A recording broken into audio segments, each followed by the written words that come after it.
They don't teach you what to do when the order comes from someone who outranks you but doesn't own the child. They, I think, teach you. Stand still. Eyes forward. Breathe through the nose, not the mouth, because the mouth trembles. They teach you the rifle position, the pivot, the exact angle of the chin that communicates, I'm not a person right now. I'm a post. Nobody teaches you what to do when a woman in a cream Chanel coat steps out of a black car at 6:47 in the morning.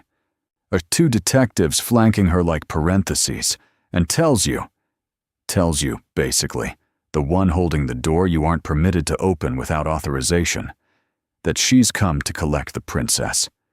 Not visit, collect. I've stood outside more doors than I've walked through. That's the job, and that's the whole of it. You are the door. You are the silence between what they say in private and what the world is allowed to hear. For what it's worth, I broke that silence. I don't entirely know, yet whether I was right to. The following account was recorded across 3 days. The timestamps are accurate. The names aren't mine to protect. The morning smelled like wet stone and diesel. That's the thing about the palace grounds at that hour. Before the garden staff arrive, before the footmen begin their rotation, before the building wakes up. Remembers it's supposed to be grand. It smells. Like any other old building in a city that doesn't sleep cleanly. Cold radiator water. Someone's forgotten coffee from the night shift. The faint ghost of whatever they'd served at last evening's private dinner. Something with truffle in it. Too rich, clinging to the curtain fabric in the east corridor, like a secret that didn't know it was over. I was on the Sovereign Gate post. Wing 2 entry. 3rd rotation of a double shift, which meant my left knee had started doing that grinding thing it does when I've been standing on cold flagstone for more than 6 hours. And I'd been silently negotiating with it since approximately 4 in the morning. Give me 2 TBH, more hours. Plus, I'll stretch you properly. I'll even use the foam roller. My knee, as ever, was unconvinced. I'm telling you this because I want you to understand the state I was in when it happened. Not heroic. Not primed.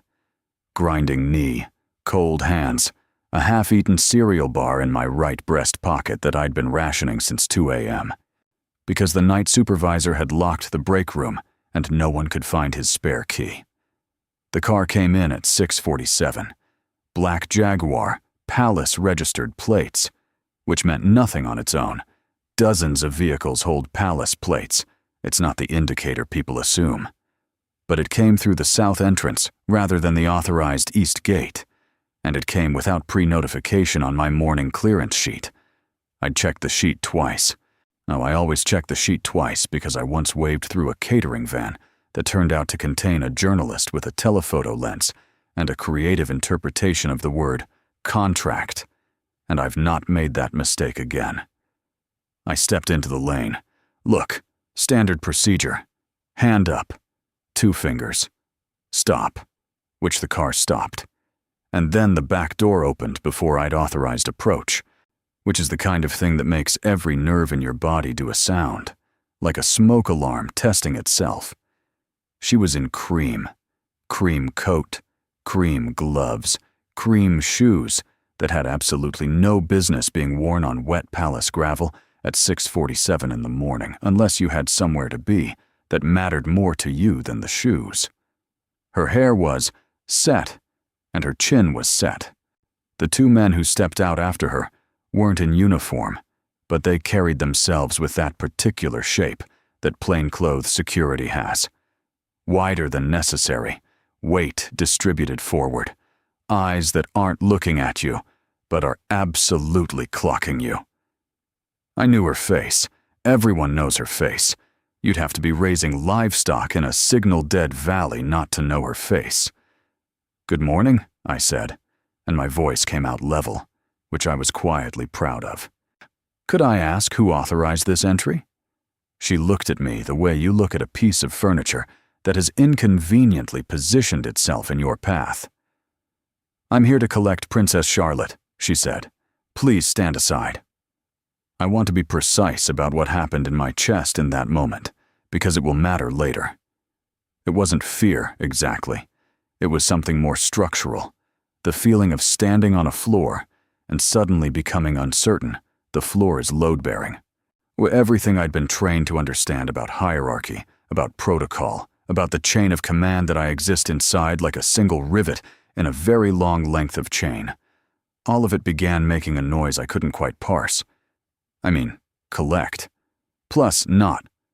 I've an appointment. Not. I believe in my opinion the king is expecting me. Not even, I'd like to visit with Charlotte this morning, if it's in too much trouble. Collect. Plus, as though the princess were luggage. As though she were a parcel that had been dispatched to the wrong address and was now being retrieved. Ma'am, I said. Plus, I'll need to verify authorization before I can permit entry to the residential wing. The taller of her two men took a half step forward. Small movement, clearly intended to be read. Plus, I read it. I didn't step back. I don't believe that will be necessary, she said. With respect, ma'am, I'm afraid it's... Something shifted in her expression. Not anger. Too controlled for anger, too deliberate. More like a recalibration. The face of someone who'd prepared for doors to open and was now doing rapid arithmetic on why this one hadn't. I activated my radio. 1 click. Supervisor code. The signal that means I need eyes on my position. Do not announce. 12 seconds of silence. Cold, in my opinion, air off the gravel. A pigeon on the gatehouse roof that I was beginning to resent on a personal level. Then her hand came up. Not toward me, but toward her own man. The shorter one. And she said something I couldn't catch. Low and clipped, and he produced a document. Folded. Cream-colored, same as her coat, because of course it was. He held it out to me. I took it. It was thick paper, the kind that announces itself. Embossed header. Legal language so dense it seemed designed not to communicate, but to overwhelm, to make the reader feel that understanding it was the wrong ambition, that submission was the more natural response. And I read it anyway. Slowly, because in my opinion, I read slowly when I'm scared, which is a thing I know about myself and have never managed to change. The phrase emergency custodial transfer appeared in the second paragraph. My radio crackled. Supervisor Henley. Plus, go ahead, Marks. I pressed TBH, the transmit button. Kept TBH, my eyes on her. Said the 7 words I'd been trained to say when protocol required escalation and the situation had exceeded my authorization tier. I need a senior officer at Sovereign Gate, now. The pigeon left the roof.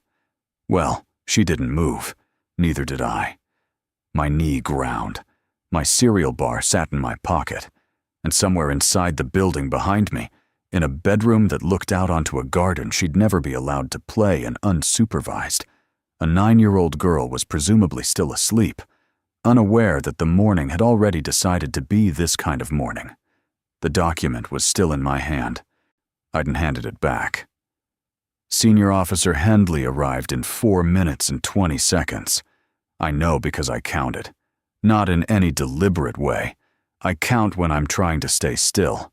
The same way some people hum, the same way some people pray. 1 and 2 and 3. It gives the body something to do that isn't panic.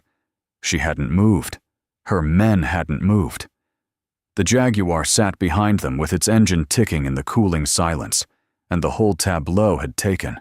Thought on the quality of a photograph mid-composition, everyone waiting for the click, nobody certain what the image would show. Henley kind of came out of the east door at a pace that communicated urgency without quite becoming a run, which is a skill you develop in this job, or you don't last. He was I think, compact man. Henley, broad through the shoulders, narrow in his expressions.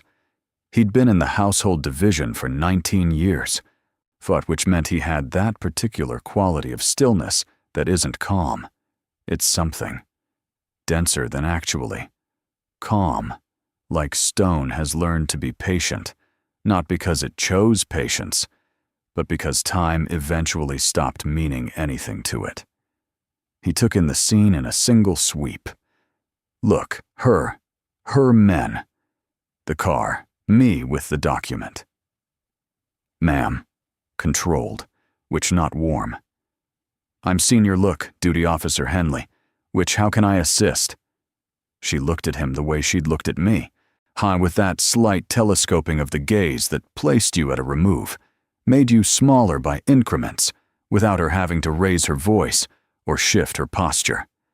It was a skill, and I'll give her that. Whatever else, it was a skill.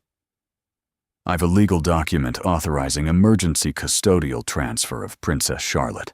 Your guard has been obstructing that transfer for... She glanced at her wrist, a small gold watch, very quiet about how expensive it was. 11 minutes. Henley looked at me, and I offered the document, which he read it. Faster than me. But I watched his eyes make the same passage through the second paragraph that mine had, and I watched his jaw do a thing so small, most people would have missed it. In my opinion, a micro-movement. Like a calculation resolving into an answer he hadn't wanted. Ma'am, he said, this document originates from a family law court in Edinburgh. That's correct. This is a Crown residence in London. I'm aware of the geography. Thank you. The jurisdiction of this order does not extend to... The order was filed under Schedule 4 of the Children Act, she said. There, honestly, it was. The part she'd been holding. The card she'd meant to play from the beginning. Pulled out now, with the practiced ease of someone who'd rehearsed the sentence until it stopped feeling like a sentence and started feeling like a door handle. Emergency provisions supersede residential jurisdiction. Your legal division will confirm that. Henley's jaw did the thing again. He handed the document back to me, which was unexpected, and took a step to the side.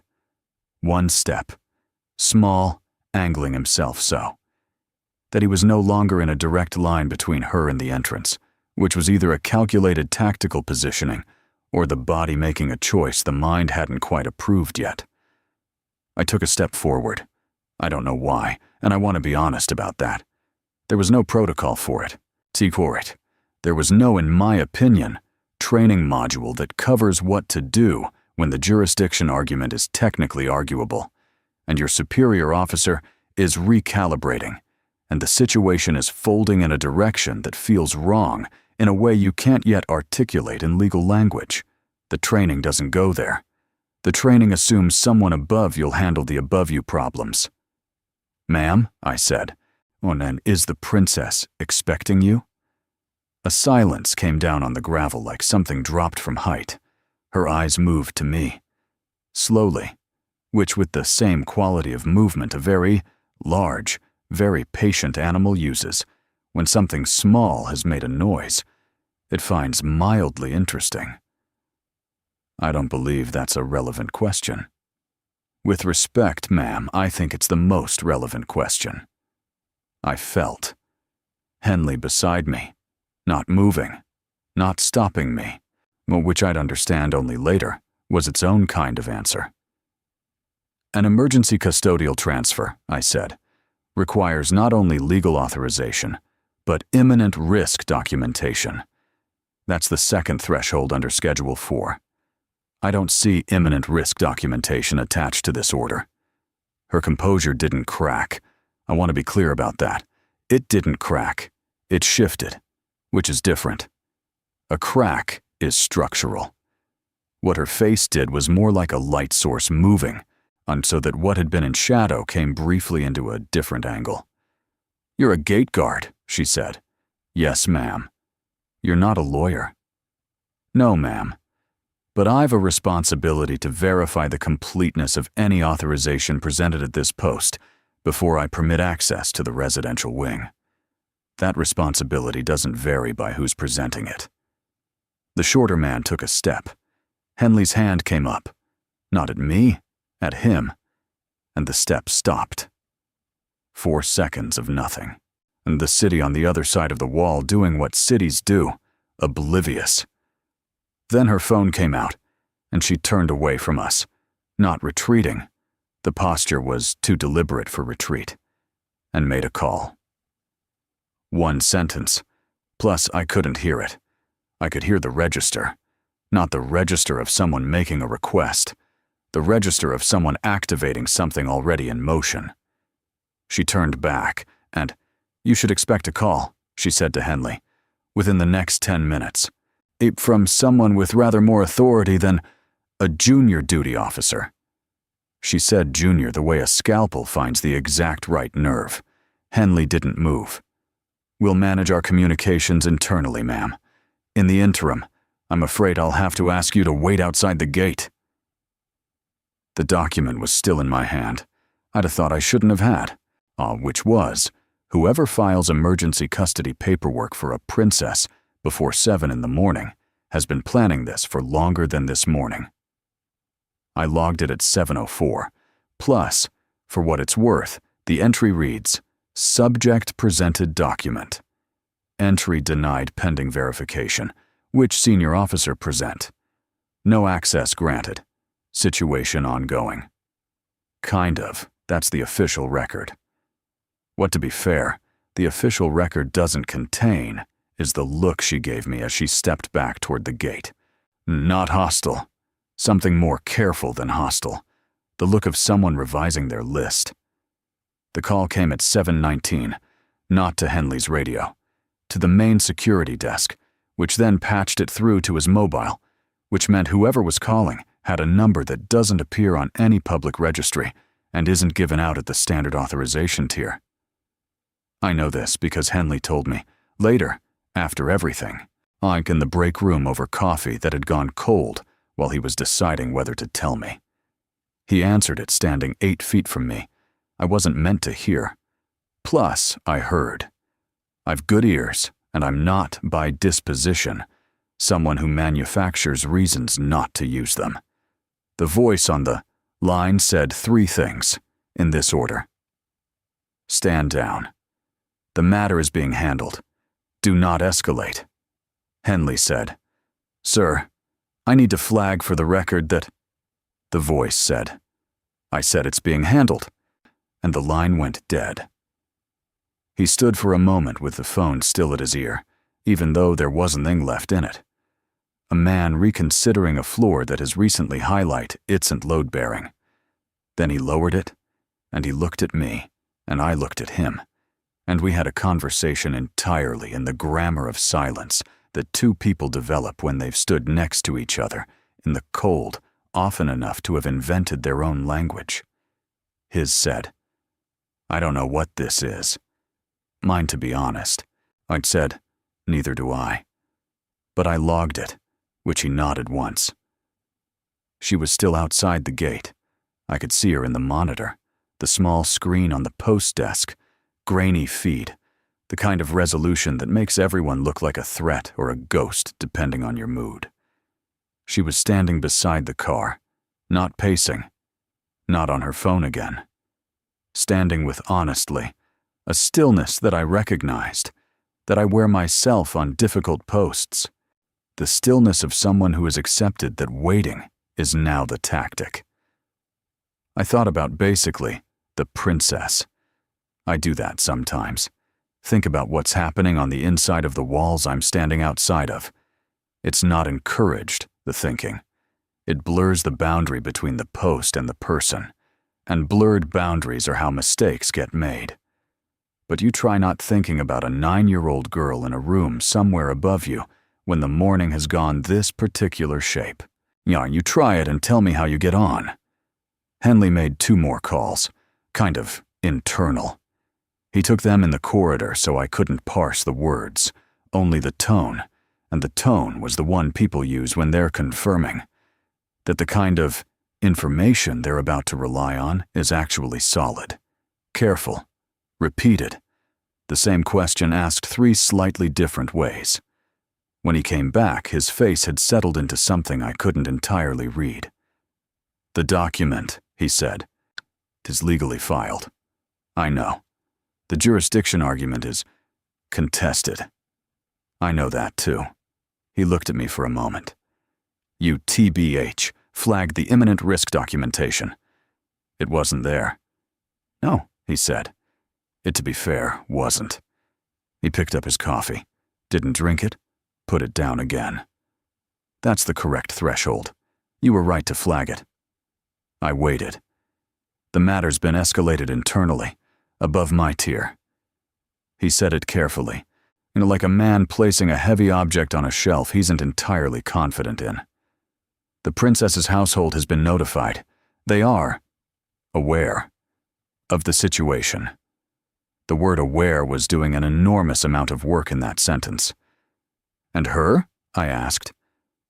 "Look, outside, on the monitor, and still standing." "She's been asked to return to her residence and await contact from the relevant legal office." "Has she gone?" Henley looked at the monitor. "She'sn't gone." She hadn't gone. She was still standing beside the cream and black geometry of the car, her gloves folded in her left hand now. The first break in the composition I'd seen from her. The gloves, a small admission that something about the morning had required them to come off, and she was looking at the gatehouse, not at the camera, at the building, at whatever she imagined was behind it. I've been a door for 6 years. I know what it looks like when someone is deciding whether to find a window. I went back to my post. My knee ground. The cereal, I guess, bar was gone. I'd eaten it at some point during the call. Without noticing, stress consumption. The nutritionist at Occupational Health would have something to say about that. The cold had gotten more specific, the kind that finds the gap between your collar and your neck and sets up residence. I logged the call at 7:22. Senior duty officer received external communication. Situation escalated through internal channels. And subject remains outside gate. No access granted. Then I added a line that isn't standard format. Recording of original verbal exchange preserved at my personal request. Filed with shift supervisor. Timestamp 6:47 to 7:22. Henley saw it. Didn't ask me to remove it. Signed off on the log at 7:31. At 8:04, the Jaguar left. I watched it go on the monitor.